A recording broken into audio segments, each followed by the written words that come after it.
মুখ্যমন্ত্রী আজকে দিল্লিতে গিয়েছিলেন এবং তার অভিযোগ যে বঙ্গভবন দিল্লি পুলিশ ঘিরে রেখেছে, সেখানে এখতিয়ার বহির্ভূতভাবে তল্লাশি চালিয়েছে দিল্লি পুলিশ। নিশ্চিতভাবে দিল্লি পুলিশের কাছে কিছু ইনপুট রয়েছে। আনসারুল বাংলার লোকেরা মুর্শিদাবাদের হরিহর পাড়ায় যদি থাকতে পারে, কাশ্মীরের জঙ্গি যদি ক্যানিংয়ে থাকতে পারে, আর যদি সেই পিএফআই সিমিল লোকেদের সঙ্গে তৃণমূলের সম্পর্ক থাকতে পারে, সেক্ষেত্রে তারা খোঁজখবর তল্লাশি তো রাখবে। দিল্লির মতো হাই প্রোফাইল জায়গায় জাতীয় সুরক্ষা সবচেয়ে আগে। আমার মনে হয় মুখ্যমন্ত্রীর এই উস্কানি না দিয়ে দিল্লি পুলিশকে সহযোগিতা করা উচিত। বলছি, মুখ্যমন্ত্রী অভিযোগ করছেন যে স্বরাষ্ট্রমন্ত্রী এখানে এলে রেড কার্পেট আর উনি ওখানে গেলে ব্ল্যাক কার্পেট। পুলিশ অতি সক্রিয় হয়ে উঠেছে, উনি গেছেন। উনি জেড প্লাস সিকিউরিটি পান, উনি ব্লু বুক অনুযায়ী যা পান সেটা দেন। আর মুখ্যমন্ত্রী এসব কথা না বলাই ভালো। অন্য রাজ্যের বিরোধী দলনেতা, কেন্দ্রীয় মন্ত্রী, বিধায়ক, সাংসদরা যে সম্মান পান অন্য রাজ্যে, পশ্চিমবঙ্গে উনি কি আচরণ করেন সেগুলো মানুষ জানে। গত 5 বছরে রাজ্যের প্রধান বিরোধী দলের বিরোধী দলনেতাকে 86টা মিথ্যা মামলা দিয়েছেন, 104 বার কোর্টে গিয়ে কর্মসূচির অনুমোদন আদায় করতে হয়েছে, এবং 11.5 মাস বিধানসভা থেকে সাসপেন্ড করে বাইরে রেখেছেন। আপনি একটু কম বলুন, বেশি বললে দুর্গন্ধ ছড়াবে।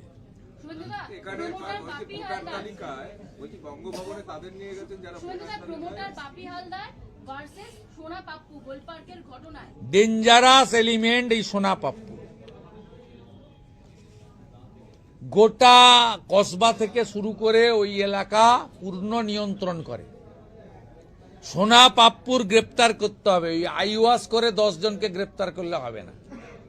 পরীক্ষা চলছে, মাইক বাজানো যাবে না, তো আমরা মাঠে নামছি। সোনা পাপ্পুকে গ্রেপ্তার করতে হবে, কঠিন শাস্তি দিতে হবে।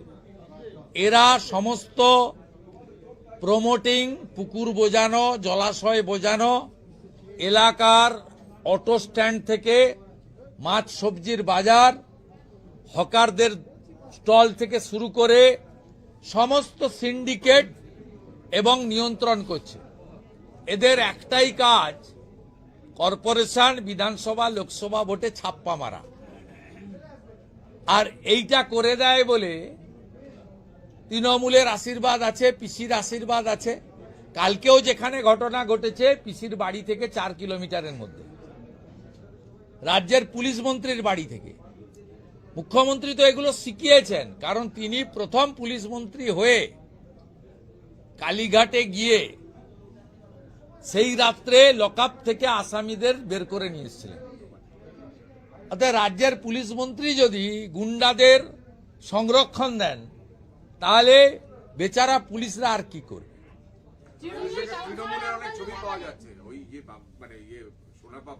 আরে ও তৃণমূলের মেন, ওখানে ভোট লুটেরা।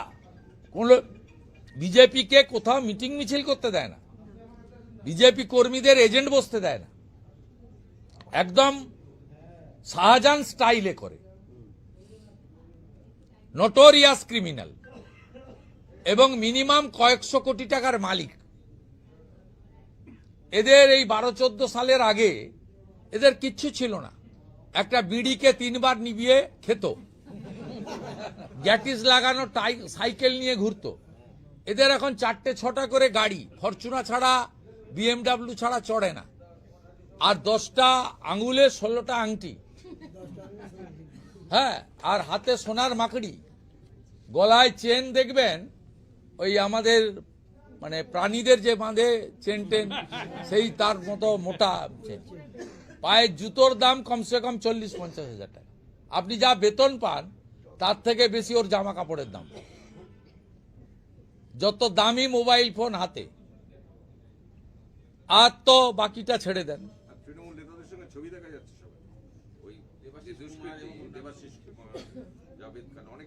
ভোট করে তো, সবগুলো কাউন্সিলরকে জেতায় তো। মুসলিম এলাকায় জাভেদ সাহেব, জাভেদ খান এবং তার ছেলেরা করে, আর বাকি যে নন মুসলিম এলাকা সেটা পুরো কসবা টু একদম রাসবিহারি ওই পোর্শন পুরো সোনা পাপু করে। এটা নটোরিয়াস ক্রিমিনাল।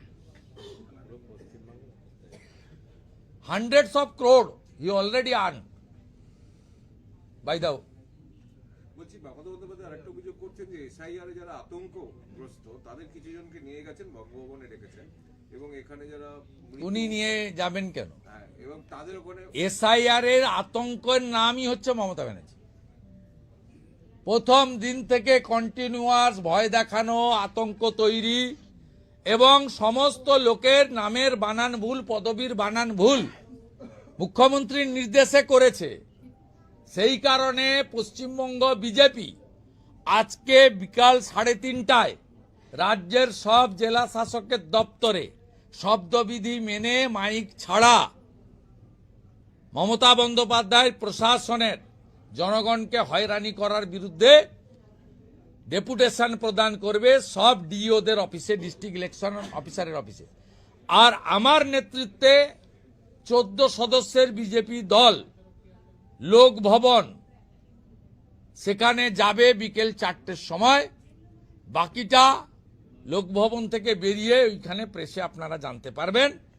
আমি ইতিমধ্যে 3টে চিঠি দিয়েছিলাম চিফ সেক্রেটারি নন্দিনী চক্রবর্তীকে যে আপনাকে আজকে দেখা করতে হবে এলওপির সঙ্গে 4 PM। উনি আমাকে বলেছেন আপনি 6 তারিখে আসুন। তারপরে আমি রিমাইন্ডার লেটার দিয়েছি, উনি রেসপন্স করেননি। আমি মহামান্য রাজ্যপাল মহোদয়কে চিঠি দিয়েছিলাম, উনি আমাকে ওয়েলকাম করেছেন। 12 জন এমএলএ এবং স্টেট বিজেপির পক্ষে সঞ্জয় সিং, শিশির বাজরিয়া, মোট 14 জনের ডেলিগেশন আমরা যাব।